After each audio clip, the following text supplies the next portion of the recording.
The rough model I have for how to think of California is that it's kind of like Saudi Arabia. Hey guys, I'm off the grid for August, but little-known startup podcaster Joe Rogan had this to say. There's not a lot of logic going on with the way people are talking about taxes today. Like California just jacked their taxes up to 14, what? Was it 14.4? Something like that, yeah. 14.3, I think. Which is maybe hilarious. Even more, yeah. 49, something, yeah. I mean, you want more money for doing a terrible job and having more people leave for the first time ever in like the history of the state. Yeah, but it gets away with it. I know. And well, so people are forced with no choice. What are you going to do? It is. I mean, there are people at the margins who leave, but the state government still collects more and more in revenues. So it's, you get 10% more revenues, and 5% of the people leave. You still increase the amount of revenues you're getting. It's inelastic enough that you're actually able to increase the revenues. I mean, this is sort of the crazy thing about California is, there's always sort of a right-wing or libertarian critique of California that, it's such a ridiculous place. It should just collapse under its own ridiculousness, and it doesn't quite happen. The macroeconomics on it are pretty good. 40 million people, the GDP's around $4 trillion. It's about the same as Germany with 80 million or Japan with 125 million. Japan has 3 times the population of California. Same GDP means 1/3 the per capita GDP. So there's some level on which, California as a whole is working, even though it doesn't work from a governance point of view, it doesn't work for a lot of the people who live there. And the rough model I have for how to think of California is that it's kind of like Saudi Arabia.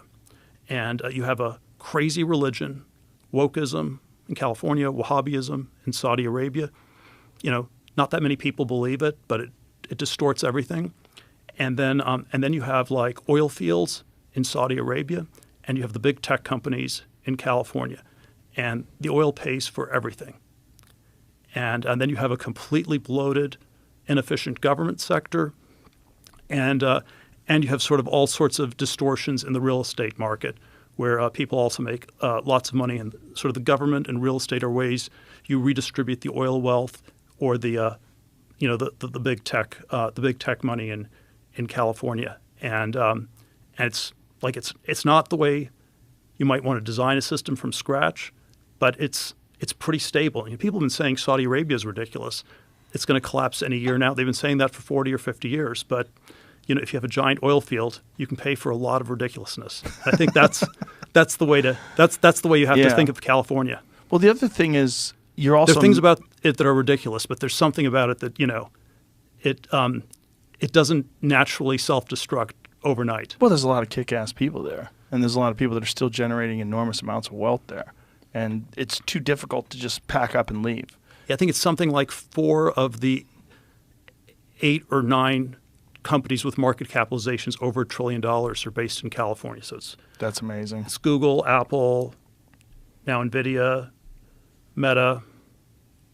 I think Broadcom's close to that. And there's no ideal place to live either. It's not like California sucks, so there's a place that's got it totally dialed in with also that has an enormous GDP, also has an enormous population. There's not like one big city that's really dialed in.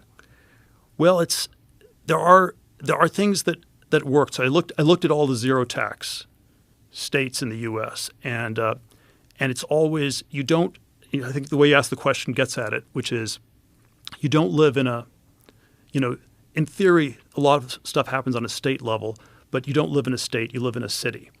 And so if you're somewhat biased towards living in at least a moderately sized city, I think there are 4 states where there are no cities: Alaska, Wyoming, South Dakota, New Hampshire.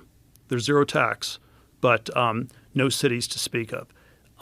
And then you have Washington State with Seattle, where the weather is the worst in the country. You have Nevada with Las Vegas, which I'm not that big a fan of.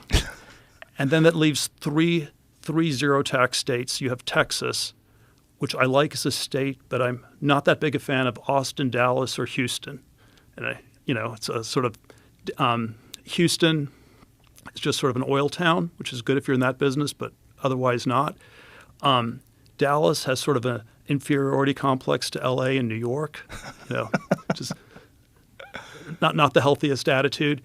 And then, I don't know, Austin's a government town and a college town and a wannabe hipster San Francisco town. So, my book's sort of three strikes and you're kind of out too. And then that leaves Nashville, Tennessee, or Miami, South Florida. And those would be my two top choices. Miami's fun, but I wouldn't want to live there. It's a fun place to visit. It's a little too crazy, a little too chaotic, a little too cocaine fueled, a little too party. I think it's pretty segmented from the tourist strip from everything else.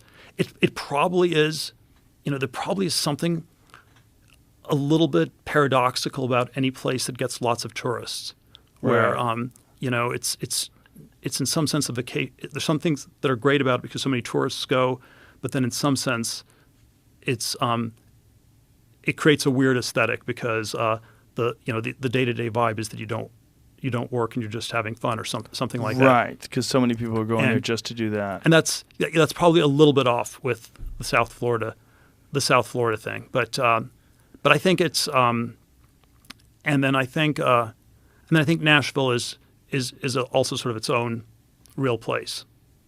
Nashville's great. Yeah. So those are the top two. I could live in Nashville, no problem. Yeah. I'm always too fifth grade onward since 77 I lived in California, and so I'm just a sucker for the weather, and I think there is no place besides coastal California where you have really good weather year round in the U.S. Maybe Hawaii's pretty good. Coastal California is tough to beat. And you're 2 hours from the mountains. And man, it's like, it's mid-August here in Austin. It's just brutal. Is it?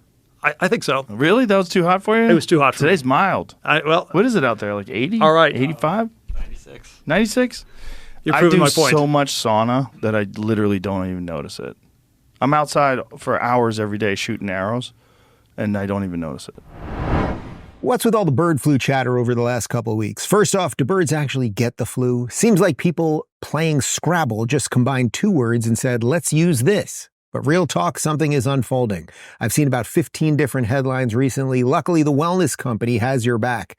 Their Contagion Emergency Kit has a variety of medicines to treat respiratory illnesses, all of which you would need to be in a hospital to get.